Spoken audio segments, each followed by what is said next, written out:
আগে যাই ওয়াজ করতে হুজুররা সব আওয়ামী লীগের বিরুদ্ধে যেত, এখন ওয়াজ করলে বিএনপির বিরুদ্ধে চলে যায়। কি করা যন্ত্রণা। হাজির কি আছে, সরি দুঃখিত।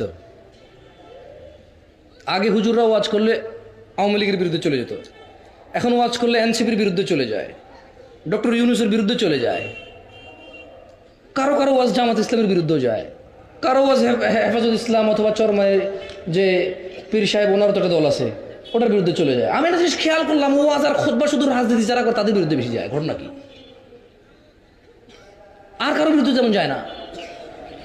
মসজিদে খুতবায় যদি হুজুর সুদ ঘুষ আর পর্দা নিয়ে কথা কয়, সবার আগে সভাপতির বিরুদ্ধে চলে যায়। ওই কয়া থেকে আমার ঘুষে টার্গেট করিয়া, আর কি আশ্চর্য। তাহলে নূহ আলাইহিস সালামের জাতি দাওয়াত যত বেশি দিয়েছে তত কি করছে? কি করছে? আর কানে কি দিছে? মুখ কোথায় ডাকছে? জিদ করে কি করছে? অহংকার করছে। আমাদের ভিতরে মিল পাই না আমরা? হ্যাঁ, মিল পাই না? জুমার খুতবার পরে আসরে কেউ নাই, মিল পান না? আপনি মিল পান না? এখানে আমি যদি বলি যে দাড়ি কাটা হারাম, ঠিক কিনা? সব দাড়ি কাটা লোক ঠিক কইছে।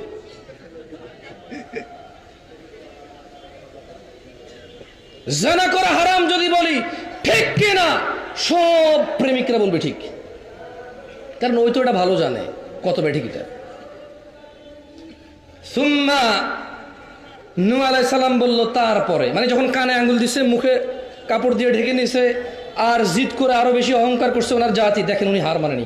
ইয়া আল্লাহ, নূহ আলাইহিস সালাম কেমন মানুষ ছিল। ওনার জাতি ওনাকে এইভাবে মানে রিয়েক্ট করছে ওনার সাথে, কিন্তু উনি কিন্তু জাতির প্রতি উনি কিন্তু করেনি, কি করেনি? ক্ষান্ত হয়নি, জাতির প্রতি ভালোবাসা কমায়নি। আমরা কিন্তু টাকা কম পাইলেও মাহফিলে আসি না। আমি খুঁজি না, তবে আমি যে এক ফরম বানাইছি, মানে আমার কথা বলতেছি, আমি দুষ্টামি করতেছি না। আমি চিন্তা করছি টাকা খুঁজলে কেবল উনি খুঁজে, তো তোমরা যে শিয়ানামি করো, আমরা কি কম শিয়ানা?